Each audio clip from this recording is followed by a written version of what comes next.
Waouh, le réseau n'est pas du tout bon. Mesdames, Messieurs, assalamu alaikum. Misal Mignon Dungal, grand merci à nos millions de partenaires.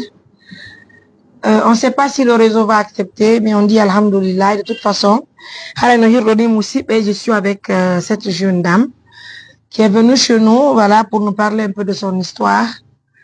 Ça fait vraiment pitié, ça fait mal au cœur. Voilà, ça fait vraiment pitié. Donc, il faut reconnaître que depuis Bimbi, elle est chez moi. Et on était vraiment en activité. J'ai pas pu vraiment m'entretenir avec elle depuis le matin parce que j'étais aussi pleinement en activité avec mon équipe. Donc, c'est pas une chose qui est facile. Mais néanmoins, je vous demande de partager la vidéo tellement, surtout de liker la vidéo pour vous montrer en toute sincérité combien de fois les femmes souffrent. C'est pas une chose qui est facile, mais il faut reconnaître que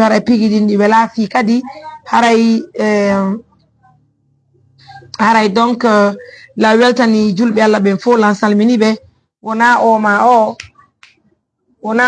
lan salmini ɓe ko fota wona seeɗa lan jarni ɓe mouradu moƴƴuru donc haray ko andi ngollon ko adi yadi kon taw haray dey programme pay kon fi ka meɗen Égypte to haray ɗum ɗon inchallah ko ɗe balɗe ɗo woni voyage ugol ko teddugal e julɓe Allah ɓen fof. Donc déjà nous avons commencé les préparatifs grâce à nos partenaires de confiance. Haray kadi ko teddugal e moɗon moƴƴobere wontirde ka meɗen Amérique haray ko tanti Fatmata. Je veux voir le nom des partenaires parce que ko moƴƴobere woni ko addi haray ɓe addani 8 millions on haray woni ko hendiɗe musidɓe donc janggo haray e wawa yewtude ka meɗen Conakry si Allah muyi wawen sodugol haray tapiji ɗin wawen naɓire tapiji ɗin ka meɗen jum fala hollugol ka meɗen voilà Mali, hein, quand même, Mali. Là, c'est pas une chose qui est facile. Le boulot est vraiment énorme. Haray kono woniri, on a tenu la hakim fan juste ugol inde mojo berene do, mi wawa haray hollu gollo inde mojo berene. Kwa dia di kon no musibe fo no salmina haye goto yeggitaka ka medem ton ide salmini be muradu mo yuru tandi Fatmata Portugal kadi addanno en kadi haray faintin kambe kadi mbudi ko be walitori fi tapi jidi haray de weltane be ko fota wona seda hara kadi yeggitali surtout la maman de Hamid le jeu c'est qui s'il vous plaît? Vas-y, à moi le téléphone. Vas-y, à moi ce nom, c'est pas grave. Alors, il faut dans Salmina, la Ndjarni Mourad Mouyuru, donc je dis grand merci à tout le monde. Donc, alors, aussi, de quoi dire, dit qu'on, haray ko andi ngollon, fi o jiro hewtuɗo ka meɗen ɗo kanko tigi o wawa e joni irrijanade ko no innete kon to woni ko iwri haray ko non woniri e wi makko noon haray dey mo jomba ko dewga sunna e farilla wonɗo yehide jooɗi ɗo kono malheureusement haray modi makko jaɓali fembugol pay koy haray hande pigi ɗi no hulɓini ko fota wona seeɗa mun makko bojikemo bogojimo e ɓiɓɓe ɓe wondi falaka hay e hunde haray noon musidɓe ko adi ari koye jentoto sonnajo o woden ko holude télé maka batte émission assalamu aleykum a yewte mo ayto gon to ha assalamu aleykum Walaikum salam. no hay fi inde nden ko onno Fatmata Bintu. na Fatmata Bintu. kombe honto Ɓe Port Daka. honto e Port Daka konde ko ɗum ko honto e Port Daka no hewta ka centre oye konde ko hewta ton hewta ka centre ko tele jaare telen tanta biya musidɓe haray ko ɗum woni no sutiro ni haray komo konde ko Port Daka haray ko towoni ko iwri o yewti ka meɗen ɗo musidɓe haray wawa jentade mo holla e mapone makko ne wawen analyse de voir qu'est-ce qu'il y a lieu de faire parce que c'est pas une chose qui est facile. Assistance humanitaire d'urgence qui est basée à Mamou aujourd'hui, tout le monde en parle. Il faut reconnaître que c'est le boulot qui travaille, mais il faut dire que franchement, c'est pas une chose qui est facile. Mais on tire chapeau pour nos partenaires parce que chaque jour que Dieu fait, en toute sincérité, nous leur présentons des nouveaux projets et les projets là vraiment, les partenaires gèrent les projets à la minute. Donc, on dit chapeau à nos partenaires de confiance. On be partage de, on be comment tout de, harako hole te dungal be ala yenu de goddo be ala pide goddo. On be adu de jawle de, on be noddu gol me moralise men. On be ne mariambe de mapani mayo ala hisine, ani équipement. C'est les partenaires qui sont là, en fait. Donc, harame de watari yo fo mono ona o ma o, haragen to jion kon woni ko yewtin makame. Mi faala yo wallito lam fiiɓe e ɓiɓɓe. Ko worɓe ni ka ko rewɓe? Ko jiwo e gorko. Ko jiwo e gorko? Ɓe heɓi lebbi jelu? Ɓe ɓaalde mon tan. Ɓe ɓaali lebbi ɗiɗi o? Kon no waɗi? Faala yo walla fiiɓe e ɓiɓɓe no mi dankoraɓe. Min mi bugitotaako. Kono ɗum no signifie? Kon no waɗi? Kon no waɗuma ha siyardaɗo? Pus ala komin faala koye wallito men komin heɓa komin ñaama. Wallon men dankago ɓe ɓiɓɓe ɗo. Ɗon mi faala yo wallu men. Konto kon ɗum waɗi? A holli men piiji buy kon ɗum waɗi? Min modi am min peppa. O anyidilan taw e reedu. Depuis ko reedu modi ma hollilan ko honno e modi ma jommidino. Explique-nous l'histoire, vas-y. Ko jajam o jombuno. E jombuno, jaja ma. Ɓe ƴettino ɓayon ɗon feƴƴini o ari noon o toriti mawɓen. Jaja ma nene goto? Nene goto. Ɓe tori. On ɗon feƴƴini? On ɗon feƴƴini ɓe arti noon woyɓe okkan ɓe jombammi ɓe naɓa. Lonto jaja ma? Ok. Jaja ma jomba woni combien de temps feƴƴini? Neɓa e hitande wi kanko feƴƴini. Hitande on natude ɗo. Yanko mi faala tun andugo ɓaye hakkunde ma ko jombaɗe ko jaja ma feƴƴini ɓe jommo tun jaja ma feƴƴini? O heɓuno boboɓe? O heɓuno tato kono fof o yaaduno ko neñande ɗo fof yeeyi? Ko ɓay o feƴƴini wonti jonte ɗiɗi ko tataɓere mi jomba. Ɗum ko e sabbordu suuma e hawri. Ko suutaɓe tato heɓuno? Ko goto o heɓuno noon. Dikkuru feƴƴini. O heɓi jatturu tawi o sella. O heɓi tataɓo on o yaadi e makko. O feƴƴindine bobo. Allahu akbar. Na nene na ko baba tu woodi. An kadi inɗa jombaɗa jonde tati mi famali? Ko sabbordu suuma e mi jomba. O feƴƴin woni jonde tati? E nder lewru ndun. Hande ari lewru ndun heɓali nduma yaali. Ko feƴƴini ɗon mi jomba non ɗon. Mi wondi suuma e sabor suuma e juldandu. Ono ñinni yo jombo on kanko ni jomba yo. Ko kanko tigi wowli ko kanko yehi ha ko ami tori. Hari mo hiɗiɗa hiɗi? Kamɓe inni woymi ala ko jeejale hari min mi watta ɓay miɗo andi. Mi yiɗa ɗum on. Sagan sa jombilan koye mi woni ko dewgal am. Hayɗa andu no waɗa e ɗum? Mi anda.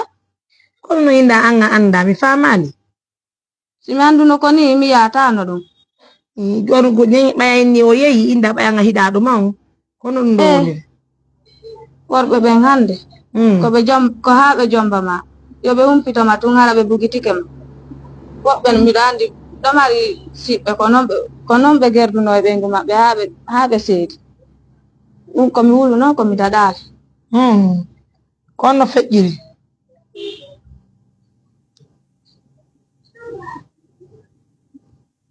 Permettez, je vous rappelle, s'il vous plaît. Je vous rappelle, permettez, s'il vous plaît. Ko marno ɗo gikke o jonni tatan. Ma chérie, ɗo yo jonti mais famare goy taw explique amen du début à la fin mais fama ɗen émission ni. Ɓe ganda ko waɗi sabu moɗi ma jontuma ko explique amen du début à la fin ko ɗum waɗi. Ɓe gandi a waɗama goɗɗum ko honɗum noon hewti han ɗo. Ɓay on jombiniri ɓay on jombiniri kono feƴƴiri. Ha on jombiniri tun seedu ɗo. Oye. Explique amen ɓay on jombiniri waɗi on no. Min jombidiri mi ƴetti reedu ko ɓay mi ƴetti reedu so bugimi. Ko ɗum wonoɗa wadde moɗi ma? Hay fusi wallahi. Ɓay mi ala yaltugol hiiro nokku mi ala yaade. Ko ɗum wonno golle ma? Hay fus. Ko waafugol poññe unaare. Hari ko wargol on no? Waafugol poññe on una yeeya. Hay ko ɗum woni golle ma? Ay ko ɗum woni min unde. ko gila lebbi jelu goɗe tuɗa reedu yaltuɗa ka modima ko suuma e sabbo on e juldan mi wondi ko juldandu mi arti ko mawɓe amen harra mari lebbi jelu ala reedu a yaltali andaki hari andaki ar reedu andu mi ƴetti reedu few kono andu janɗali kono kamɓe modima hari o andi ka reedujo ka hari o andani ɓe anduno few ko ɓay ɓe andi si ɓe bugimi kono ɓe bugorma ora ɗila miɗo yehi paykum an kumano no ɓe noddilam ɓenni e paykum makum majji o yaltiɗo min anda ko o yaari tawi mo yehi ko yayan seleyaɓe goto ɓe foppu ɓe ɗaɓɓiti ɓe yaali mo mi immi ɗon mi yehi mi bayniɓe ha moƴƴi minnilan yaade toon mi ndaroya si mi yiyaymo mi artiramo ko suudu ɓe innin mi awa mi arti ko suudu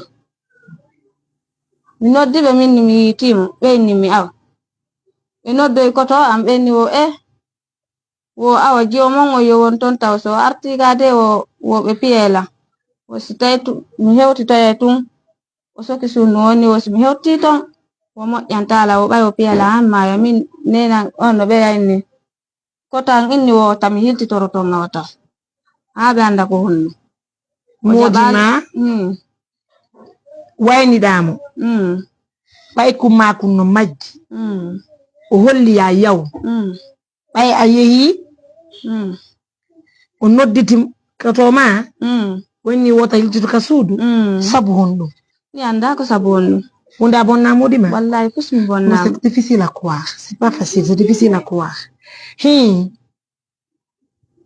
ko suuda wiɗo ɓuuɗa ka d'accord mais ar déjà ɗamari ɓiɗɗo goo c'est qu'on comprend elle avait déjà un autre enfant bien elle avait déjà un autre enfant bien on se complète maintenant on comprend maintenant bien joni amarno ɓiɗɗo goo on ɓiɗɗo ɗon majju famille on nodduma famille on kan noddi kana modima noddi ko min ɓe noddi tawi téléphone maɓɓe o ɓe naɓi branchegol ɓe noddilam min mi wolani noon ɓeeɗa innino ya yaw mi wayni ɓe kadi si ɓenni yo mi yaw immiɗa yawɗano immi mi yehi ɓe noddoy noon koto a wota mi hiltitorton de ko sabu noon honɗum koto ma haɗanoma ko sabu honɗum o wolanali ɓay an a noddano modima annduɗa ko sabu honɗum ko fiyon ɗum kono on am gila noon joni modima noddi ɓen toon inni wota yaw an kadi luttuɗa ka suudu tuma mi noddi wo minni mi yaha e ɓenna o a yahano noon mi yaha mi suusali yaade fiyon ana yo piyan toon ha mi non je pense que là soyons vraiment véridiques.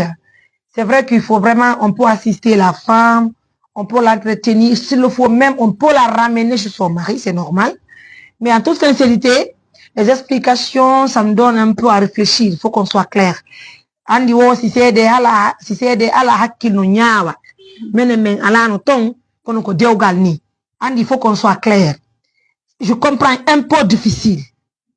Ko ya waynade modima immoɗa yaha fi ɓiɗɗo mago o noddita famille maɗan o inna luttuto wata artuka certainement y a une raison et même si tel était le cas ɓiɗɗo debbo wata o ɓiɗɗo gorko si modima inni wata tippuka suudu o hewti ɓeygure mana ɗe ɓeygure ma nde en toute sincérité devait d'abord te prendre te ramener en famille ko ɗum wonno rewruɗo mane koto ma ɗo si modima noddi min par exemple joni si mi yeyta mawɓe amɓe modi an noddi bappa ma goɗɗo ka famille inni Mariam ta artuɗo mais ma famille n'a pas le droit de m'héberger famille an gon koyo ettan artira lallando kori ko jang innan ɗon ɓeygu mon yo hoto ka sun parce que ɓe hokko ndewga sunna farilla c'était ça le rôle de la famille ɓe landi téléphone wona hunde ma chéri famille on no duwano immago mi hanande to woni piijiɗin ko duwa andi ko dewgal ni haysi tawi woni hande an yoɗo seeɗi few goɗɗo gosi jom mbima koyen andu ko no dewgal yalta c'est très important il faut qu'on soit clair hiɗen haɗi han ko worɓe ɓen bagoto en kon sonja en letta en ka dewle mais ɓeygure men nde no duwa andinde worɓe ko jombuɓe en ɓen ko honno dewgal yalta si worɓe ɓen ganda je sais pas si vous comprenez parce que l'homme min inna gorkon haalali ɗuga par ce que na tawde ame waɗi mais si tawi woni gorkon holliri noon ɓeygure maɗanen ko hanno ko ɗettugol ma nattama ka modima waɗa kawta ngal seede ɓe nasiɗa famude parce que il faut qu'on soit clair mais ɓe nattalima an a yahaali a jottike ɗon to ɗum heɓi lebbi jeni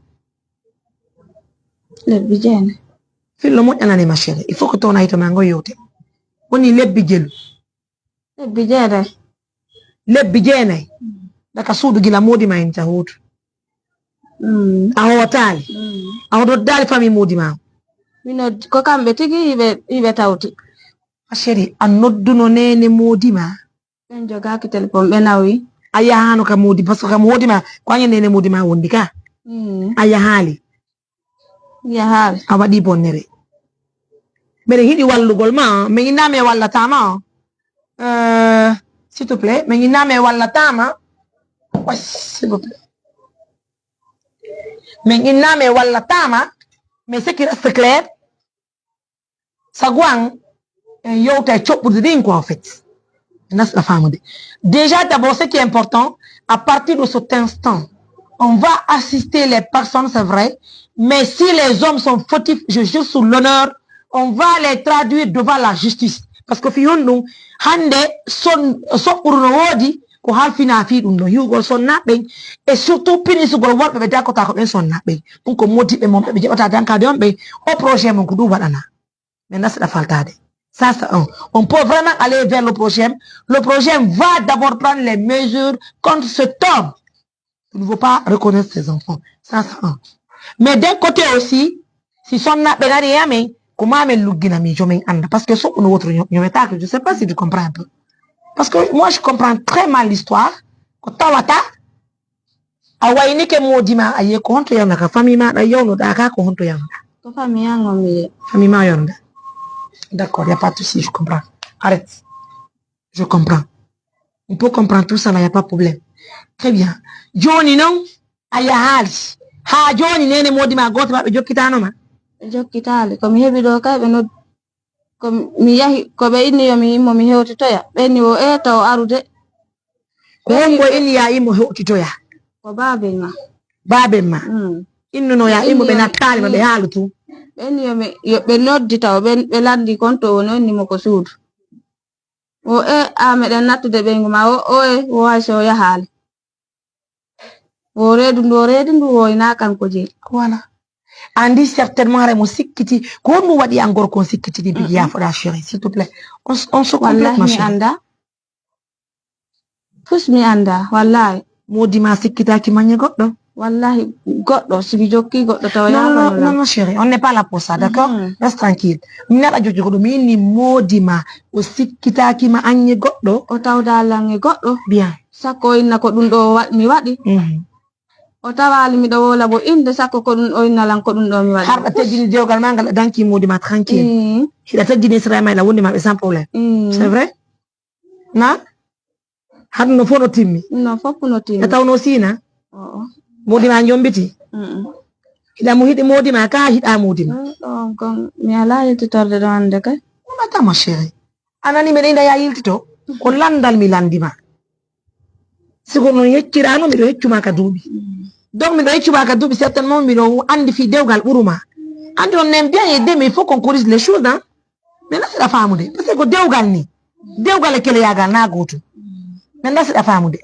ko question mi landima ma chérie no laaɓanma Mody ma no hiɗuma ka Mody ma hiɗama o hiɗalan nan kono andirɗa Mody ma hiɗama yettinilan reedo o innina kanko andi o hiɗalam Mody ma hollali famille on haray goɗɗum gono ton ko waɗi an woni wona kanko parce que ɗen andi worɓe ɓe wawi heɓindema haɗa ɓe dankakima mais innugol bobo wona an certainement haray no wodi ko ɓe ɓi science ɓe holli ɗum ɗon ka ɓe wolanali ɓen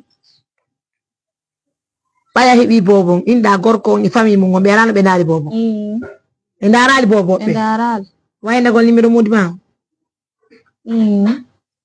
d'accord je pense que mes amours c'est pas je waɗɗo numéro Mody ma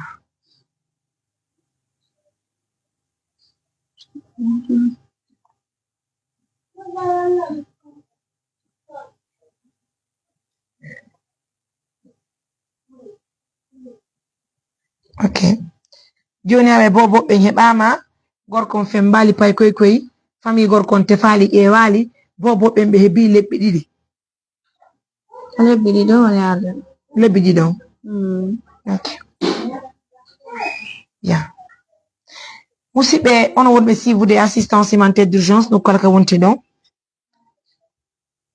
haray meɗen salmini on meɗen inni on assalamu aleykum haray no hirɗo ni histoire musidɓe haray ko piwum ku wela fi haray oɗo sonnajo haray oɗo numéro no ɗani ndemo joni wittima na haray o ɗanninimo awa ka hombo ɗannini kamɓe numéro maɓɓe non o ɗannini mo anduno eɗen noddudemo o andi ko min jonnunoɓe ya numéro makko on hombo colonel Alpha o yeyno kaw projet kono ɓay ɓe jaɓali notade jonni ɓe numéro ɓe noddimo ɓenni yo aru ko ɓe noddinomo ɗon o itti pis o ara mo ɗannini ɓay mi tanta min kadi ala feƴƴude. Je comprends pas les choses parce que on a quel yagal on a côté Ougandi on peut voir un homme qui n'est pas prêt à financer ses enfants mais un homme qui est capable de ne pas reconnaître ses enfants dans un foyer illégal c'est un peu compliqué et de toute façon Johnny cette femme est venue chez nous elle est jeune apparemment elle est vraiment mineure comprenez la situation elle est vraiment jeune physiquement elle est vraiment jeune nous on comprend en elle parce que je suis avec elle c'est difficile de la voir peut-être en photo mais moi je comprends en elle qu'elle est encore jeune raison pour laquelle certaines choses elle n'arrive pas à cautionner dans son foyer c'est pas facile hein de le mettre mais la fille ça andari côté worbe be ngayne gorko wondata debbo aduna ça andari côté rewbe ngayne c'est la même chose hare pigi la fille hande gorko mo Allah wadi barki mu si wakkili ke perdugol bobo be makko ben dido fi dépense hara yon tigi perdu parce que de toute façon en anda be bibbe dido do kono be wonta jango pigi ne foyi be ngani ko nganda gundu Allah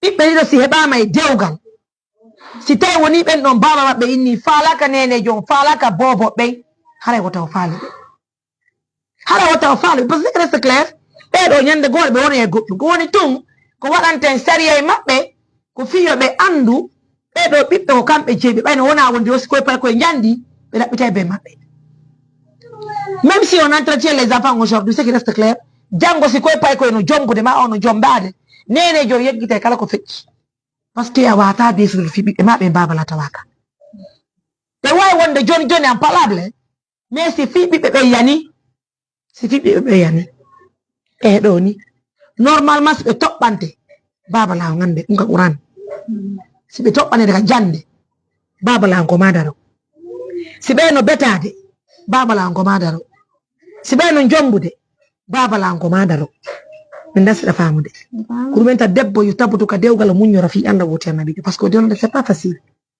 ko be ande ko nduro ka dewgal bo ma chéri no ga sara an modi ma aye ma wadi godo wobbe non no ton piggangal ko bimmi nyalol ma kiki min asata faltade kono debbo kadi sinni mo nyada ka dewgal bikku be wona e baba fere c'est pas normal mo ina biddo debbo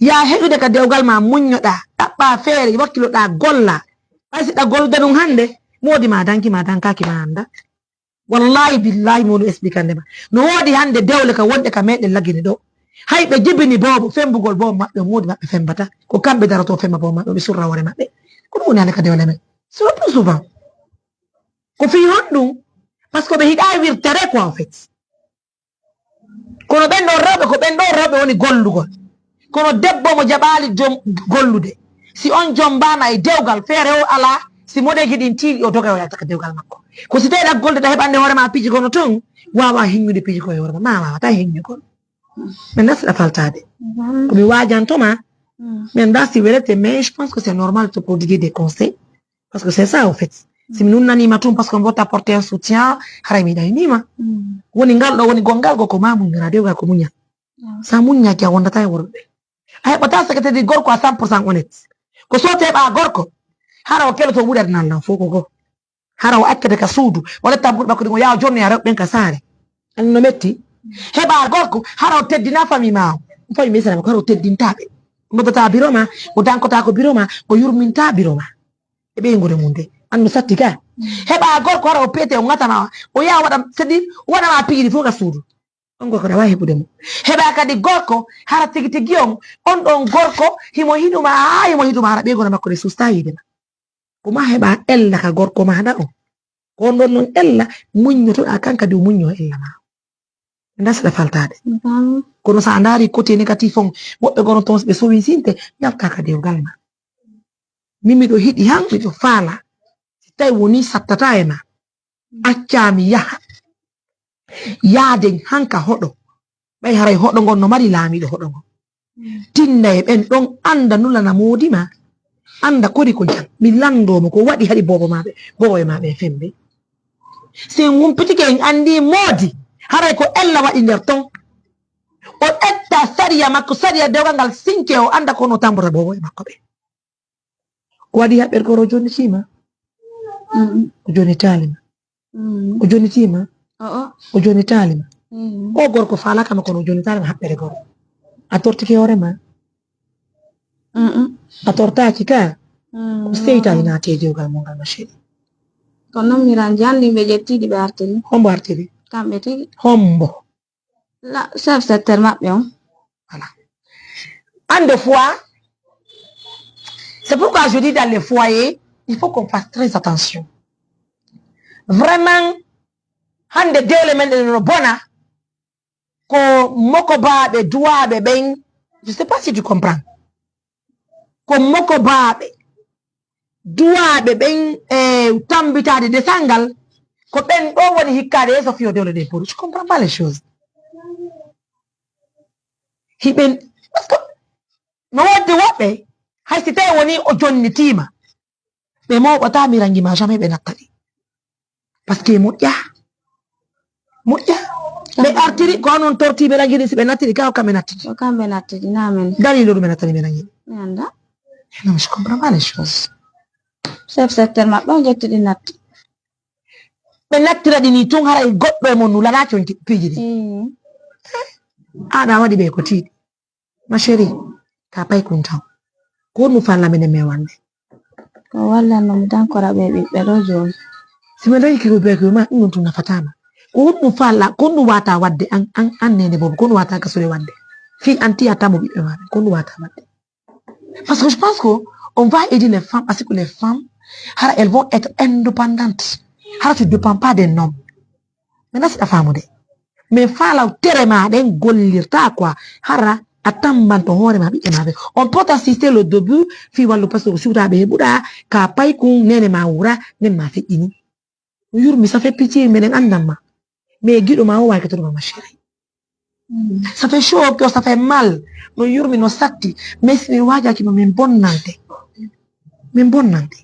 kala innuɗoma dewgal makko ngal no weli 100% o ɗaynima ko fi sowin singol ma ko ɗum hande yewi kamen lagini mo nanda o mi modi ano hiɗi min ça veut dire haraka maɓɓe no joɗi no boni ɓuuri kaka ma kala innuɗoma no mari dewgal 100% honnête ko na gonga ko fenade sonje waɗay net andi enen lagine ɗo woroɗen presque ɓe anda toro ɓiɗɗo quoi ko annene joom maapi ɓayno hangiɗa andi gorkon no jomboya goɗɗo ko heɓana mo ɓiɓɓe ɓalli an ɓiɓɓe ɗo a nasko mbetu Allah yiɗuma adankotako adankoto ka ɓe weltanima ko tawata ko gaɗettindi rodu a jibini ɓiɓɓe maɓe a tambikeɓe a yurminiɓe wondema kala ɓe maɓɓe fembali boboɓe weltanima on ko teno anande joni komi falete ko ya newnan men mais yaha min tawa ɓe ngure ma ndey ɓe arduɗa ɗo joni min yaada hanka meɗen pooredaka en daseɗa faltade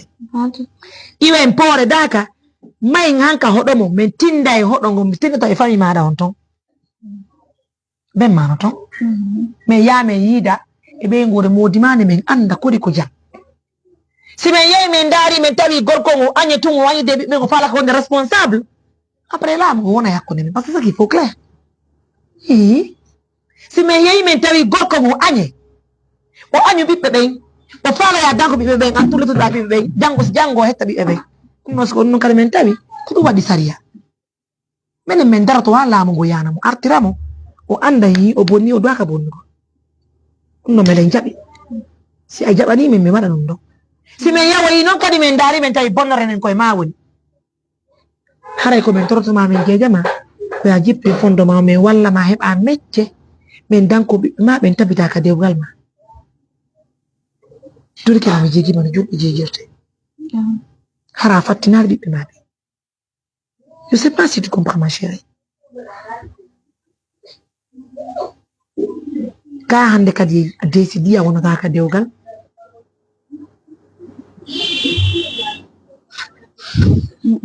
on ɗum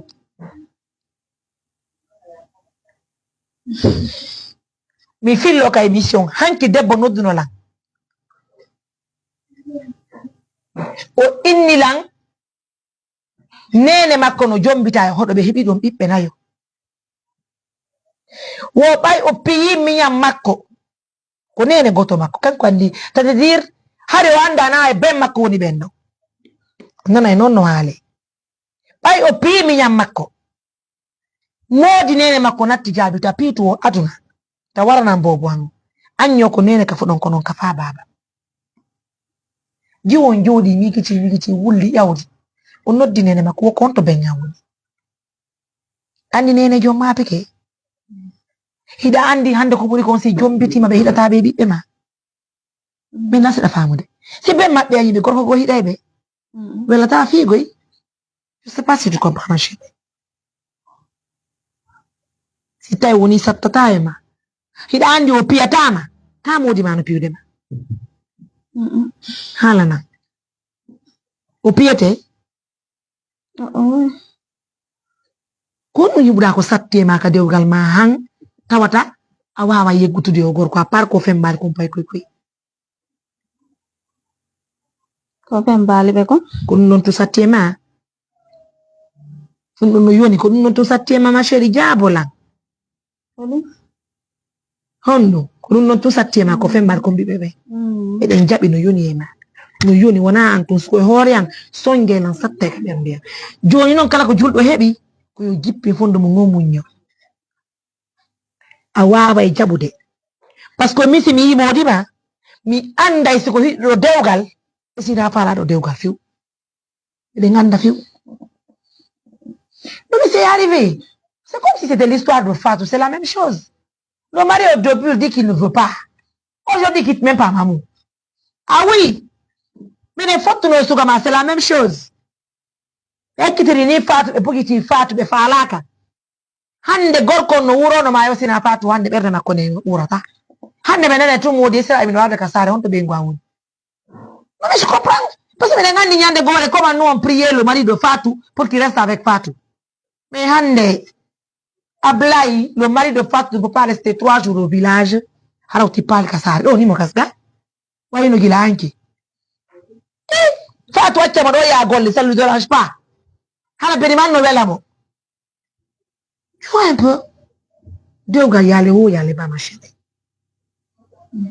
kala ko min wata wadde saabu pokoye ma koye min tampitata sans probléme kono ko ɓuri moƴƴude komin walle heɓa mecce hoore mecce ko heɓata kon haraɗa wondi moodi ma quoi ma chérie c'est très bon ɓeyda jomba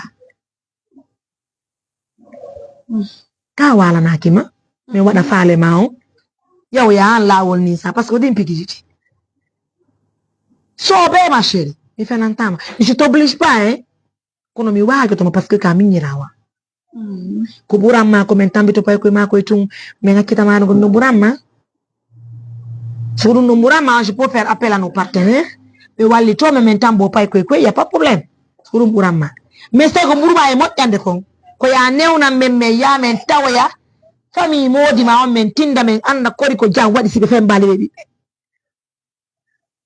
so min andi sombo on joni min anda so ka sadi amen naɓataɓe min anda siko moƴƴintingol ngol ka nder ɓeygure ɓuuri e moƴƴugol ka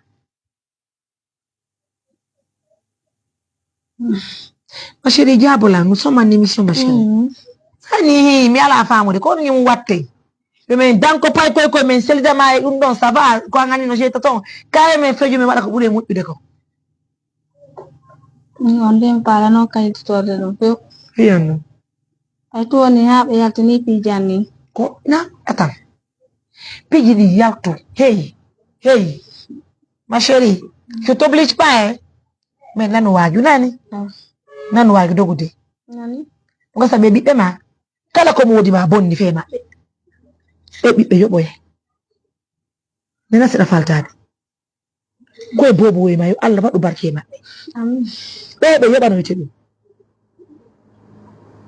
ɓiɗɗo ko pharmacie ko yiltorɗa wa ƴettay sa jaɓi muññade nan anani ɓiɓɓe buy bakkuɓe hande nene maɓɓe feƴƴin piiji ka dewle maɓɓe minen meɗen andi ha joni ala jiiɓe ɓe raɗoto hay ɓeygu maɓɓe ka suudu pigi ɗi fof ko yeɗede mo chéri ko rondiɗa kon si goɗɗo go sifanike ma tawa anko buy anko la ɓutti quoi par ce que modi ma piyatama ka hani mo limandema dépense so da ñiiri kono so jontaɗan coggu maako yo an bete keɗa heɓude ñiiri woɗɗo ko ñiiri heɓata joni noon accuma chéri ko golle on no wata wadde ɓooredaka ton atelier no ton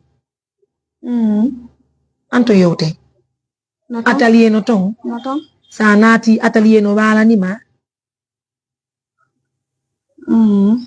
ka o golle on no falla wadde ka ko men danko pay goɓe accitata mbaɗa gollali he a golle e juuɗe ma a golle a ekkitoto finna dawa defa ñiire ma fe buuma bamba waya sekkoɗa waya yaka golle golla fi ya wono debbo hara fawota koye gorko quoi hay si modi ma ari jobbude impactatama koni si a inni ko modi ma jonnuma wo ko ɗum ɗon heɓatama chéri billahi wallahi a soñjoto a heeɓi ko wallama fi mecce jabo weltora nani jabo weltora nani sayi go aray ɗo gorko debbo si ala jawdi ɓuuri gorko o jombatama mi fenanima ɗum ma chéri andi le fois quand tu dis la vérité ça blesse ça fait mal au cœur mais moi en toute sincérité adim jabane bobo pentan je veux prendre les enfants firti bobo ngarunti ajaraji aja ari wallina bobo do ari wallina koy pay koy anko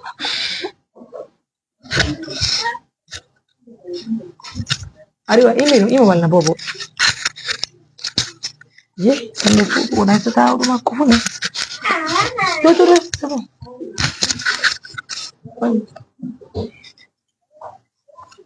doy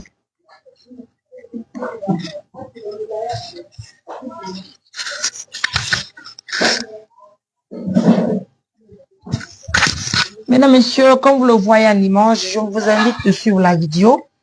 On va assister la jeune dame qui est en image, mais je pense qu'on va aussi la diriger pour qu'elle puisse trouver le bonheur. Le bonheur, c'est quoi? C'est pas de se séparer de son mari. De toute façon, nous, on va mener les enquêtes qu'il faut auprès de sa famille, sa belle famille, voir est-ce que, parce que hande, wallahi musibe, dewle buyno bonde lagine, kono himbe no tawti maji.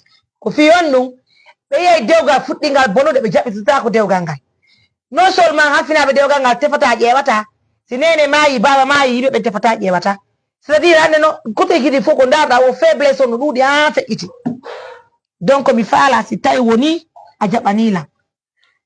On va inviter les partenaires de nous aider pour qu'on puisse trouver le nécessaire pour l'entretien des jumeaux.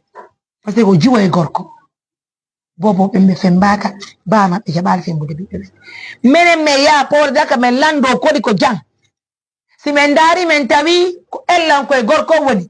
Laamu go wona hakkunde amen o danko be mo fema bi e makko be mo danko bi be. O danko be kadi parce que o kanko hebi be.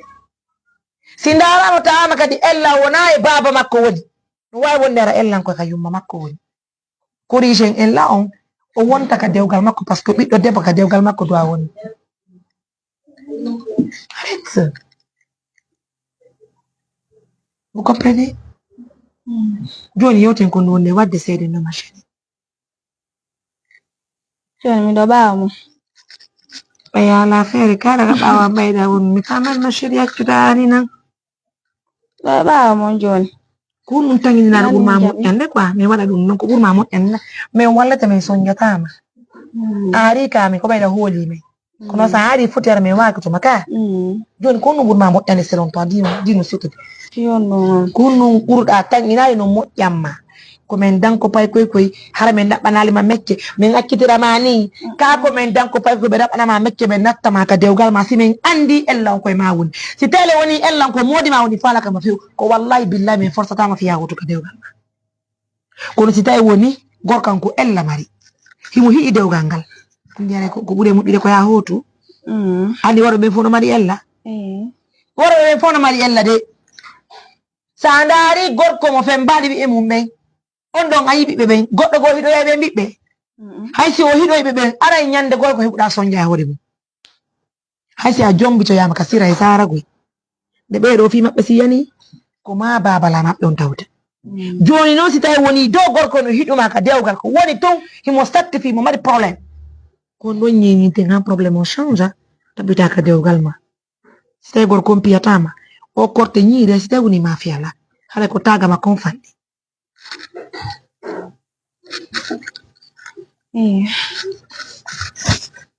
Ka faale ma ko entan ko pay koy tum wade lu walle la me ba beto ko mi yere faala ko walla me ba ko mi yere aw minanali mecce ka siko atali siko tabal ko aram jotto mi umanno mi yeya don walle do la wojon har ko ayago fulawato yeya ka ina tangini modi ma salota ko wondo famale non ko si yewtama si men yewti hakkude mon si men daari men tawi gorko yo wonnude a hidi na har gorko piyatama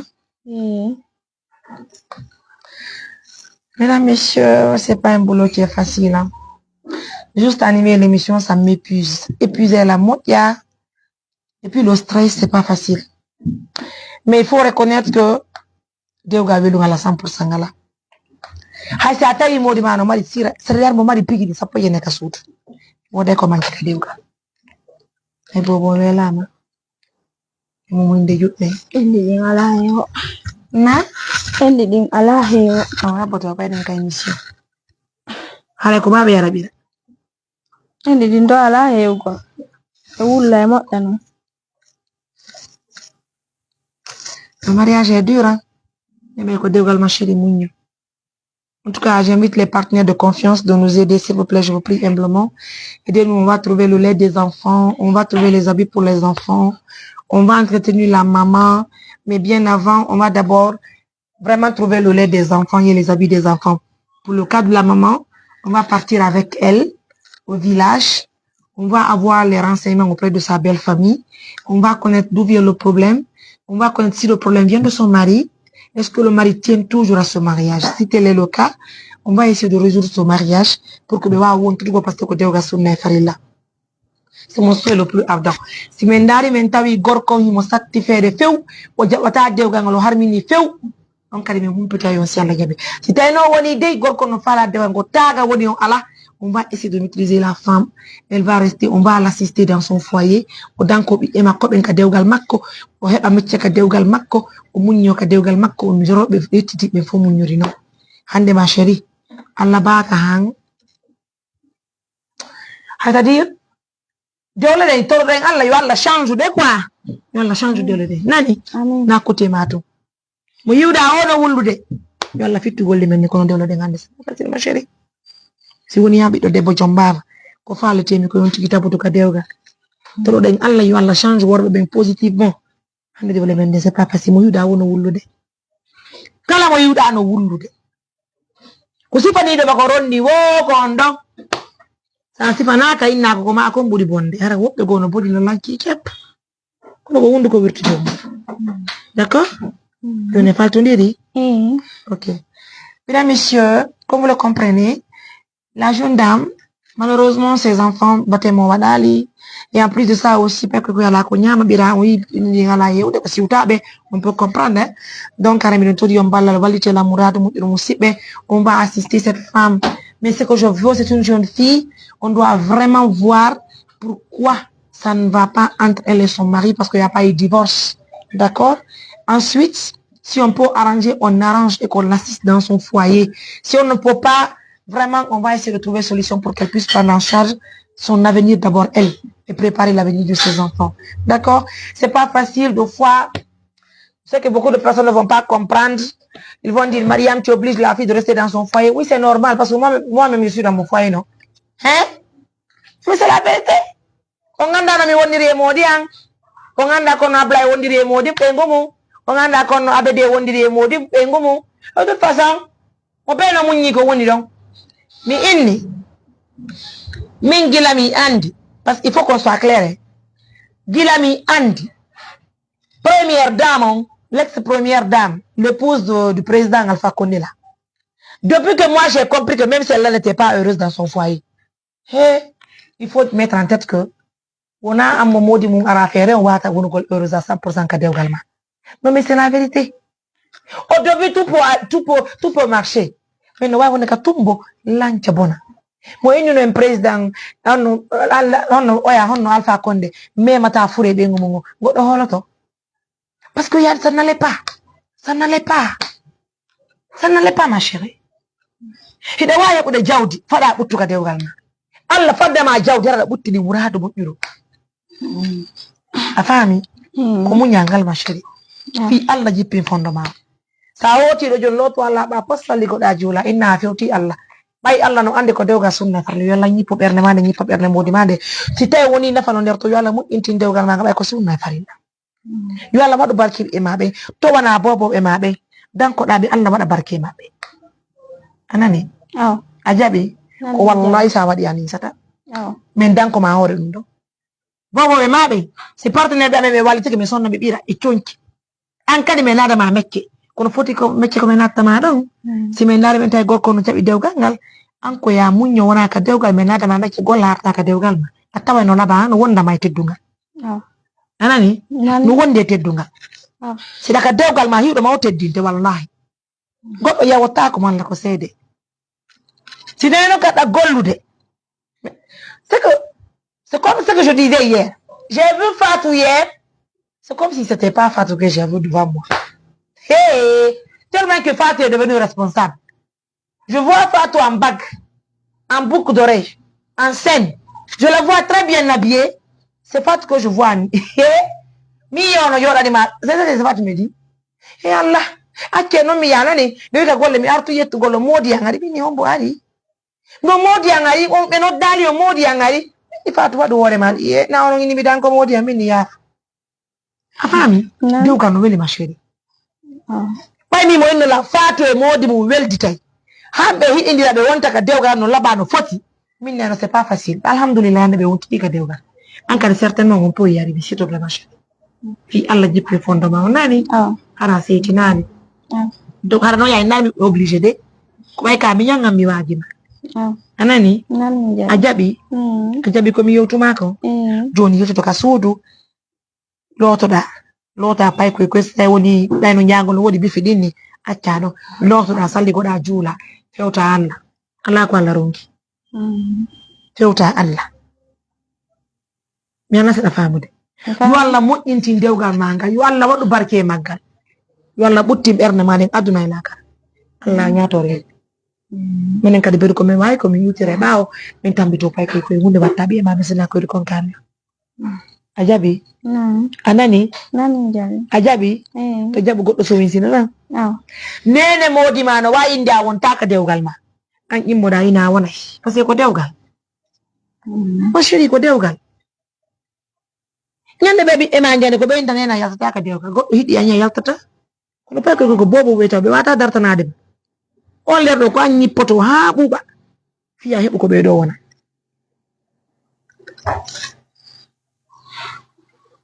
Ajabi. Ko no ngaldu de. Jone yalde o yahoye on seno toton. Me yaay honto. Pordaka. O me yaade. Me ndara no partner be waltano me fi papo bobo be. E holtu bobo be. Parce que au semaine au de balle do je suis un peu prise surtout jango fabbi jango. Mais si mi yutti jam e yaade tan pori daka. Min anda kori ko jam. Si min andi ella on ko gorko woni min anda no men kiprese no kippo si kippotako laamu go he hakkunde be. Si tele woni hi o gorko no fala yo wondu ko fere woni ala ma ella ko e ma woni ngare no mo injire dewgal ngal fi Allah mo nyoda ka dewgal ma.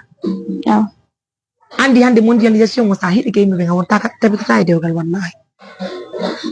Ko buri nyanye mo ide si tu as un problème de foyer vraiment n'explique pas à quelqu'un. Parce que le plus souvent quand moi je quitte chez moi, tout de suite je viens, par exemple, je suis à Blaye. Je dis, Ablaye, tu te connais aujourd'hui ce qui m'est arrivé dans mon foyer. Tu ne vas pas t'imaginer. Moi, il de l'andiatani, sa yiwali ɗon o sowi sinalami bonna dewgal al ngami mo har kanko mo feƴƴinde baaba ko woni feƴƴinde ko kono c'est petit à petit c'est petit à petit quand je vois Fatou aujourd'hui défendre son mari je vois mo haraɓi ɗo kirɗa non mais après c'est la vérité hier j'ai so on deɓe andi Fatou minni attends minni Fatou modi maari kono bo a defi nene manama mi defuno bimbi moɗa jonni lam buɗɗi mi yekama kiti ɓaɗi liƴƴi no woodi mi aɗa mi saggiri mi defi minni ye Fatou minni o jonnono lam buɗɗi ɗokkuno lam hay 10 000 komi yaraka ɗum kam mi yaraka tali mini min di Fatou accu a defanda woni modi ma ne mi defan minni jonnono lam dépense mi defi mi gayni kadi ɓe hokkilan 10 000 mi ka mi yekanuma ka atelier minni yo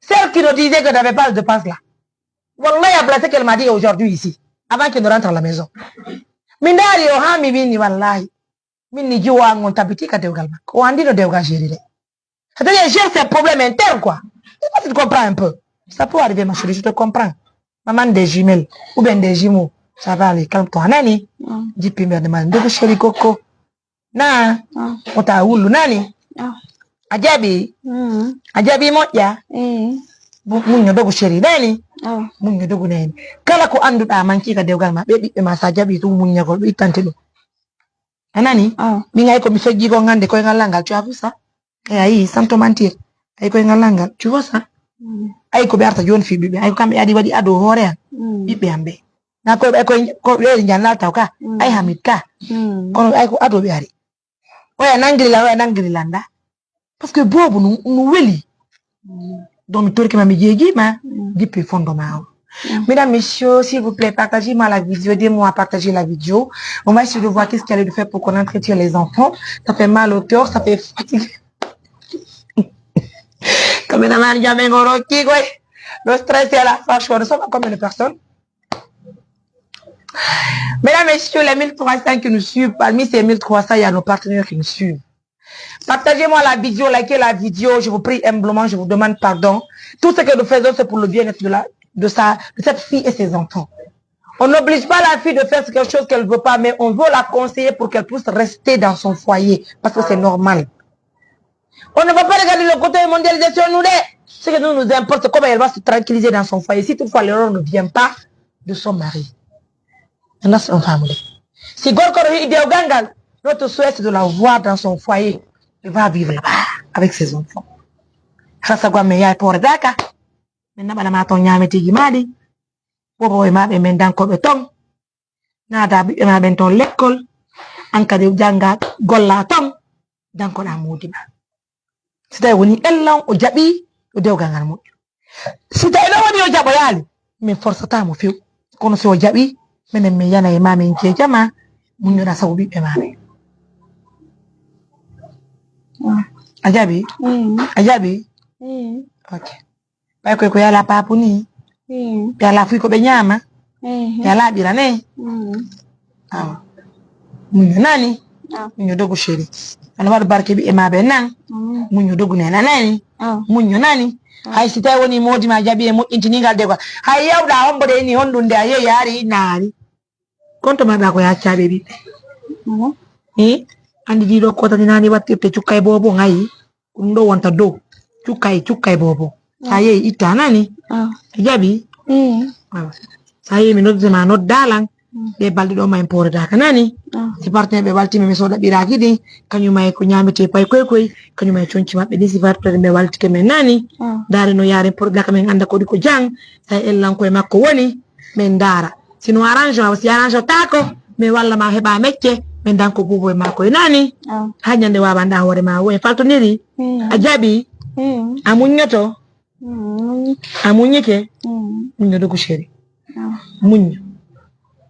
munyo anani munyo anda si be do jido si lando ala yakkude be ka min do mo no lang se nani se yi photo di president men on wole do bonno wona e lando ene na gonga ka hande la wanyam do joni pay ko lando jodi takko malo ngasa certainement habit qui est là ngasa lui même il doit être ministre des affaires religieuses parce qu'il doit aller bientôt pour je sais pas que Dakar parce que Saudi jangol o janga arabe on wunjo du wunjo gurano bébé Hamid il faut se préparer hein a doit y aller wunjo gurano